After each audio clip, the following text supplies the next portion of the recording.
সব সময় তো বাসে ফ্রি রাইড নেই, মানুষ এখন আমাকে বাস লাভার হিসেবেই চেনে। কিন্তু আজ ভাবলাম একটু লেভেল বাড়াই, ট্রেনের রাইড নিবো, তাও আবার টিকিট ছাড়া। দেখবো আমাদের জন্য ট্রেনের ফ্রি রাইড নেওয়া কতটা কঠিন হয়ে যায় আর লোকজনের রিয়াকশন কেমন হয়। দেখি আজ ট্রেনে কে সাহায্য করে, কে হাসে, আর কে বলে ভাই নামেন, টিকিট কই। তো শুরু হোক আজকে ফ্রি রাইডের পাগলামি। বন্ধুরা, ফরিদপুর টু ঢাকা ট্রেন চলে এসেছে, আমরা নিব ফ্রি রাইড। আর আমরা যদি ধরা খাই টিটির সাথে, আমাদের কিন্তু অবশ্যই সাদা পাইতে হবে। তো এমন আছে কি জেলও আমাদের হইতে পারে। তো সম্পূর্ণ ভিডিও দেখতে হবে। যেসব জায়গা ফাঁকা সেই সব জায়গা উঠতে হবে, যেখানে কি টিভি থাকবে না কোনো, আমাদেরকে সম্পূর্ণ ফ্রি রাইডে যাইতে হবে।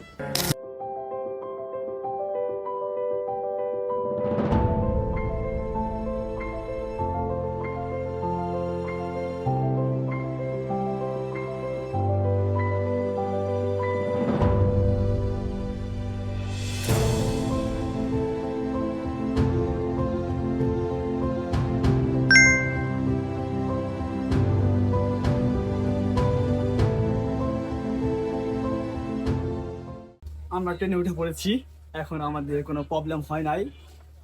দেখা যাক কি হয়, দেখতে থাকুন আপনারা।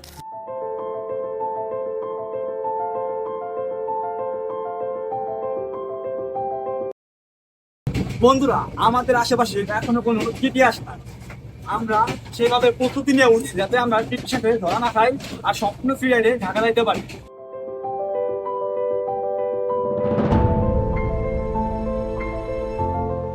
বন্ধুরা, আমরা এখন আছি তালমা, আর এখন আমরা বগি চেঞ্জ করবো। আর দেখতে তো পাচ্ছেন বাইরে অনেক বৃষ্টি হচ্ছে, এর জন্য আমাদের অতি দ্রুত বগি চেঞ্জ করতে হবে।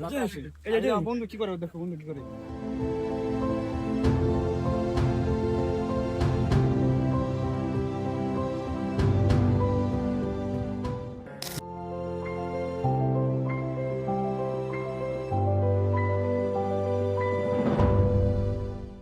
অবশেষে আমরা ভাঙ্গা চলে এসেছি, এখন আবারও বগি চেঞ্জ করবো যাতে আমাদের কোনোভাবে ধরতে না পারে। আসেন।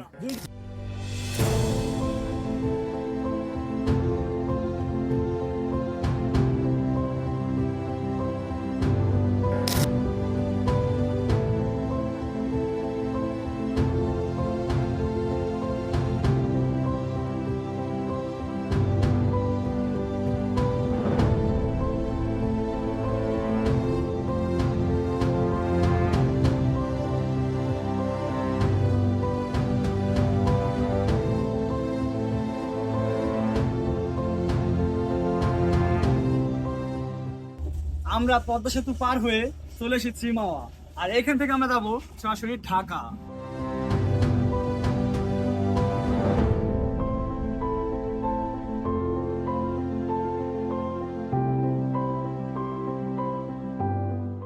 আমরা এখন আছি শ্রীনগর, আর এখান থেকে আমরা চলে যাবো সরাসরি ঢাকা। কি বলেন তো, ফ্রি রাইডে। এখন আমরা টিটির হাতে ধরা পড়িনি, আর ধরা পড়লে তো অবশ্যই আমাদের সাজা দিত।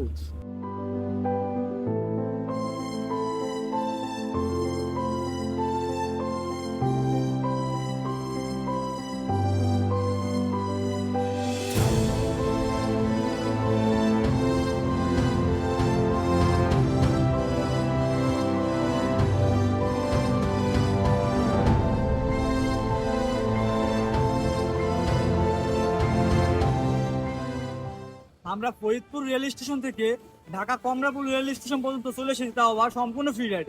ট্রেনের ভিতরে মানুষ বেশি থাকার কারণে আমরা ভালো করে শুটটা নিতে পারিনি, আর আপনাদেরকে দেখাইতেও পারিনি। আর এমনিতেও আজকে ওয়েদার অনেক খারাপ, অনেক বৃষ্টি হচ্ছে, যার কারণে আমরা সুন্দরভাবে ভিডিওটা সাজিয়ে গুছিয়ে করতে পারিনি। এই হ্যালো সাবমিট পারে না এমন কিছু নাই। আর এরপরে কি চ্যালেঞ্জ নিয়ে ভিডিও করবো অবশ্যই কমেন্ট বক্সে জানাবেন। আর নেক্সট কোনো ভিডিওতে আপনার সাথে আবারও দেখা হবে। Bye bye bye.